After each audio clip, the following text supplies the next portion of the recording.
What's going on, folks? Welcome to another episode of Ask RGT 85, where I answer your questions. This week's question was actually last week's question. I picked two questions that I wanted to talk about on the channel, but E3 stuff got in the way, so I ended up just saving it for this week. And this question comes to us from my buddy Kirkland. Kirkland basically wanted to know my worst experience with a customer working at GameStop.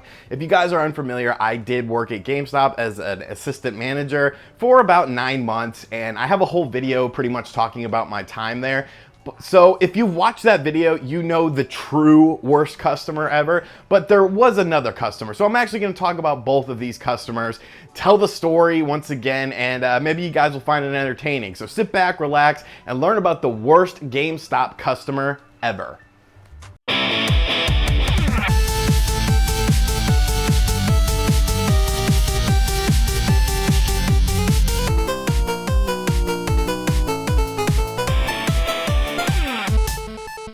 So the first customer was a family, and the GameStop that I worked at, I was actually one of the first employees hired there. It was a brand new store. So in my little Podunk, North Carolina town, like, there wasn't a GameStop here before. There wasn't a game store here before. You went to Walmart, you went to Kmart to get your games. And so a GameStop was brand new for some of these people. Like, they had never heard of it, and it was like this revolutionary thing or whatever. So of course trade-ins are a huge thing at GameStop. And when I was working there, the Xbox 360 had just dropped. So everyone was trying to get one of those. We were taking in, PS2s, Xboxes, GameCubes. We were taking in old stuff at the time. We were taking in DVDs and even like music CDs.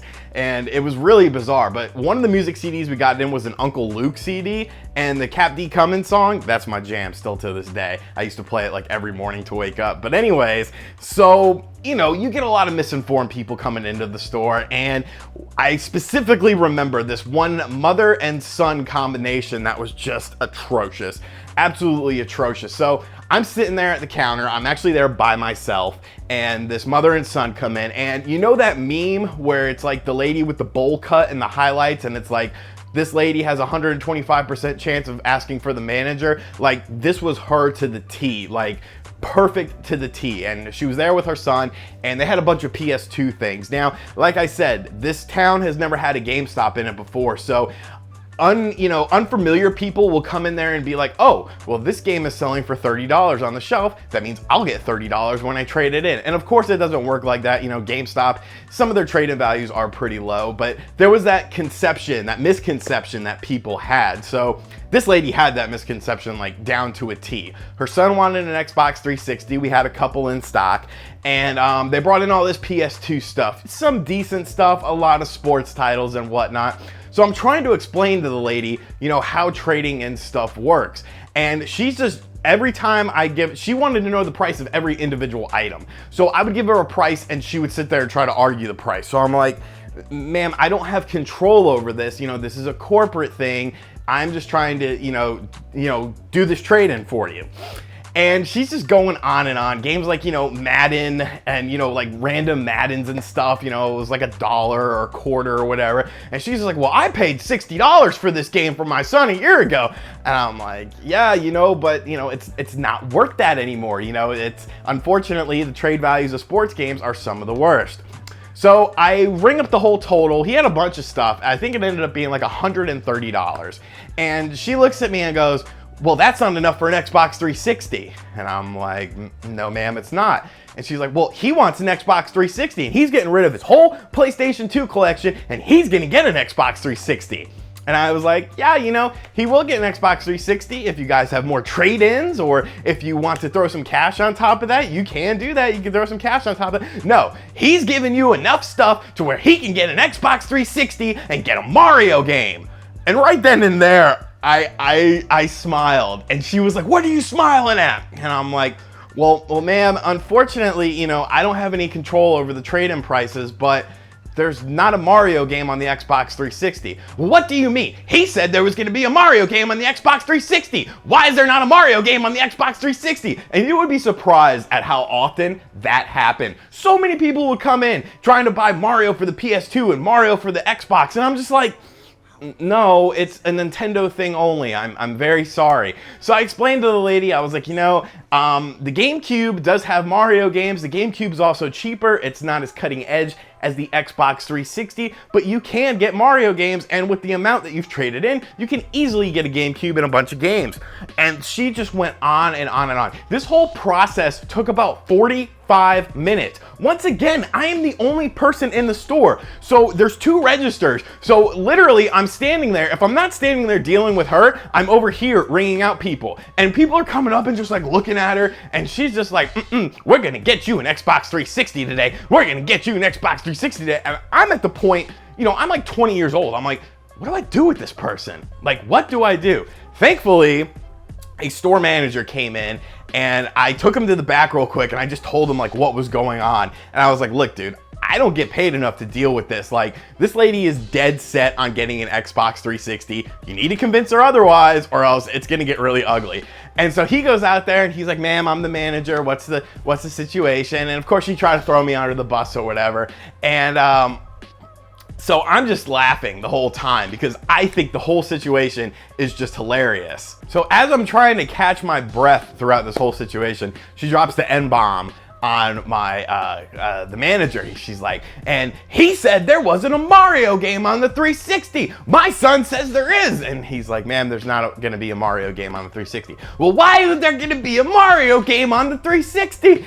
I'm just like, oh my God, lady, I've already tried with you. So this went on for another 20 minutes. She ended up taking everything and leaving the store. The whole process took almost an hour and a half with no resolution. And the bad thing is, this wasn't necessarily like an uncommon thing. It happened a lot. You know, it happened a lot, but it was usually a much shorter process. When people realized they would only get a couple dollars for their whole, you know, game collection, they would just leave. And I just remember just being so blown away by that lady. I mean, she was yelling, she was almost foaming at the mouth, trying to, you know, swear up and down that a Mario game was coming to the 360. It was crazy, man. There were so many parents like that. And of course, the other story would have to be when I got robbed and it was somehow my fault. So I was working once again by myself. I worked a lot by myself. And so I had a couple customers in the store. One customer wanted something from the back and I went into the back. Now, during this time, there's a customer that I recognized, you know, he came in a lot with a lot of trade-ins, mostly disc only stuff. And, you know, at GameStop, you don't question anything. You're just trying to get product in.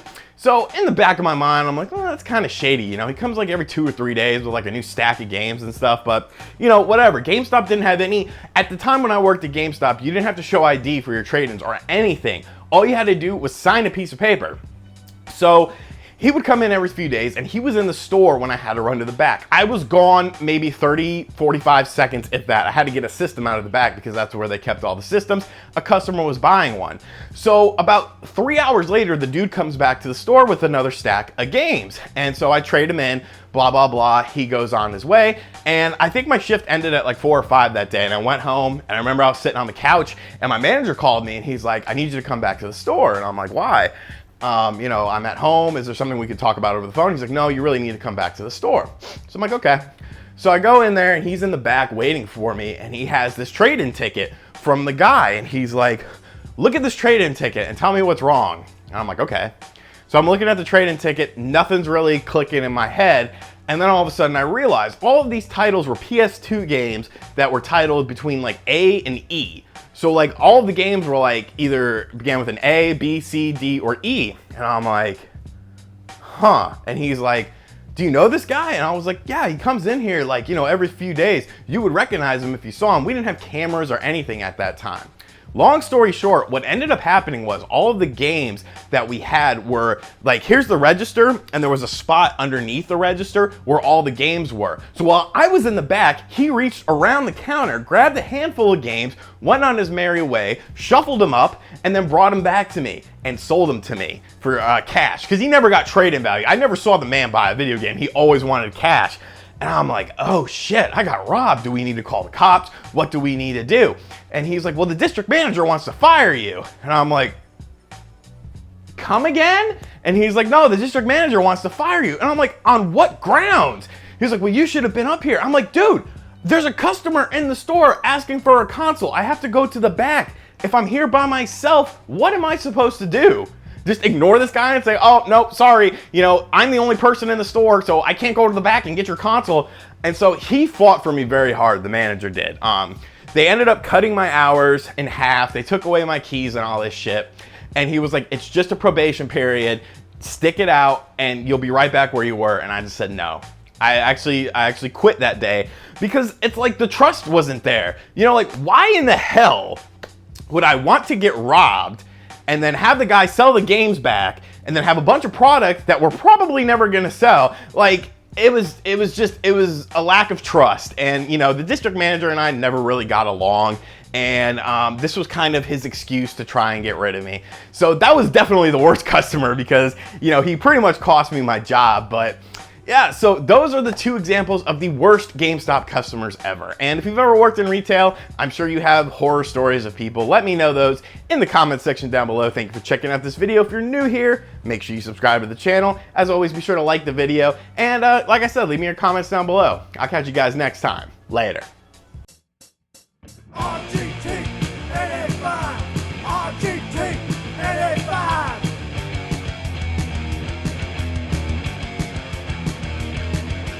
RGT 85.